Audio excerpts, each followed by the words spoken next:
সন্তানের চোখে প্রথম যে মুক্তি আলো ছড়ায় তা মায়ের। প্রথম যে শব্দটি আশ্বাস দেয় তা মায়ের কণ্ঠ। মা একটি শব্দ, একটি সম্পর্ক, একটি আশ্রয়। জন্মের সঙ্গে সঙ্গে শিশুর জীবনে যে সম্পর্কটি শুরু, সেটিই হয় তার সবচেয়ে গভীর, নিরাপদ ও চিরন্তন বন্ধন। কিন্তু জানেন কি, এই সম্পর্কের বীজ বোনা হয় জন্মের অনেক আগে থেকেই মায়ের গর্ভে। গর্ভাবস্থার অন্তিম পর্যায়ে থাকতেই শিশুর শ্রবণ শক্তি বিকশিত হয়। তখন থেকেই সে শুনতে পায় বাইরের কিছু শব্দ, বিশেষত মায়ের কণ্ঠ। জন্মের পর তাই মা যখন প্রথম কথা বলেন বা গান গেয়ে ওঠেন, তখন তা শিশুর কাছে হয় চেনা, আরামদায়ক। একটি মাত্র কণ্ঠ যেন সারা জগৎ জুড়ে তার আপনজন।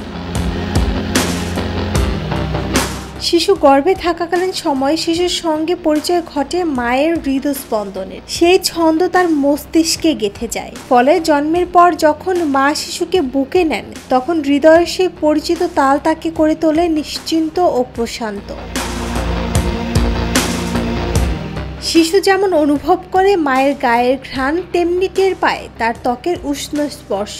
চিকিৎসা বিজ্ঞান বলে, জন্মের পরপরই ত্বকের সঙ্গে ত্বকের সংস্পর্শ শুধু আবেগীয় বন্ধন নয়, বরং শিশুর স্বাস্থ্যের জন্য অপরিহার্য। নবজাতকের ঘ্রাণ শক্তি প্রখর। মাত্র কয়েকদিনের মধ্যেই সে আলাদা করে চিনে ফেলে মায়ের গায়ের ঘ্রাণ। সেই ঘ্রাণই তার কাছে হয়ে ওঠে নিরাপদ, নির্ভরতার প্রতীক। জন্মের পর শিশুর দৃষ্টি ঝাপসা হলেও মায়ের মুখ সে অন্য যে কোনো মুখের চেয়ে বেশি সময় ধরে তাকিয়ে থাকে। কিছুদিনের মধ্যেই চিনে নেয় তার প্রিয় মুখ, যেটা সবসময় হাসে, কথা বলে, আদরে ভরিয়ে দেয়।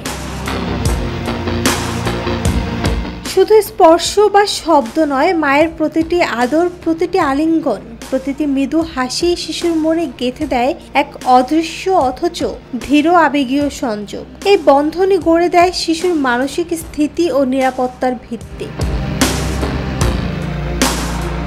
বিশেষজ্ঞরা বলেন, জন্মের প্রথম 1 ঘন্টা থেকে শুরু করে প্রথম কয়েক সপ্তাহ পর্যন্ত সময়টিই মা শিশুর বন্ধন গঠনের সেরা সুযোগ। যত বেশি সময় মা ও শিশু একসঙ্গে থাকবে, তত বেশি গভীর হবে তাদের সম্পর্কের শিকড়।